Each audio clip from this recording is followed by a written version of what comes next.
Tirupati liquor కుంభకోణంలో చెవిరెడ్డి భాస్కర్ రెడ్డి పాత్రను SIT తేల్చిందని తుడా చైర్మన్ డాలర్స్ దివాకర్ రెడ్డి తెలిపారు. చెవిరెడ్డి భాస్కర్ రెడ్డి అహంకారం ఎక్కువైందన్నారు. అధికార మదంతో విర్రవీగాడని మండిపడ్డారు. రాజకీయ కక్ష సాధింపుతో ప్రభుత్వం వ్యవహరించడం లేదన్నారు. గన్మెన్లతోనే చెవిరెడ్డి కోట్ల రూపాయల అక్రమ లావాదేవీలు చేశాడని ఆరోపించారు. చెవిరెడ్డి భాస్కర్ రెడ్డి హయాంలో తుడాలోనూ అవినీతి జరిగిందని తెలిపారు. అవినీతి కేసులో చెవిరెడ్డి భాస్కర్ రెడ్డి అరెస్ట్ అవుతారని దివాకర్ రెడ్డి తెలిపారు.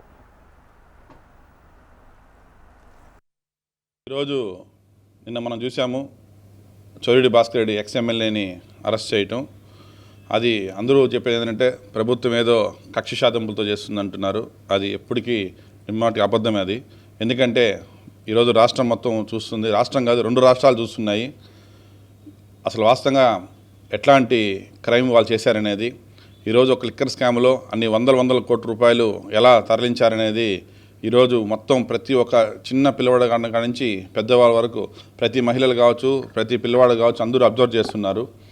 వాళ్ళు చేసినటువంటి ఎవరికి తెలియదు మనం చేసిన తప్పు ఎంత చూపు కూడా మనం కాన్స్టిట్యున్సీలో ఇట్లా తిరిగినాము, బయట చేసే మన అరాచకాలు తెలియదనుకుని ఉన్నారు.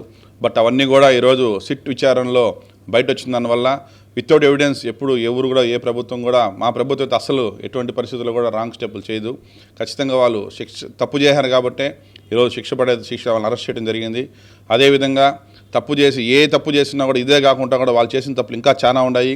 అది టుడాలో కావచ్చు, దొంగ ఓట్లకు సంబంధించి కావచ్చు, ఇంకా చాలా ఉన్నాయి. అవన్నీ కూడా నిదానంగా కూడా వచ్చి ఈ కేసు నుంచి బయట రావటమే ఇంకో కేసుతో కూడా మళ్ళీ అరెస్ట్ అయ్యేదానికి కూడా అవకాశం ఉండదు. కాబట్టి ఖచ్చితంగా ఎప్పుడు కూడా ప్రతి ఒక్కరికి చెప్పేది ఏంటంటే మనిషి అనేది అహంకారంతో రౌడీజంతో ఎవరినన్నా మేము ఏమైనా చేయగలుగుతాం అనేది కానీ చేస్తే ఈ చెవిరెడ్డి భాస్కర్ లాంటి వ్యక్తే ఒక నిదర్శనంగా ప్రజలకు నిలబడతానని చెప్పి నేను చెప్తున్నాను.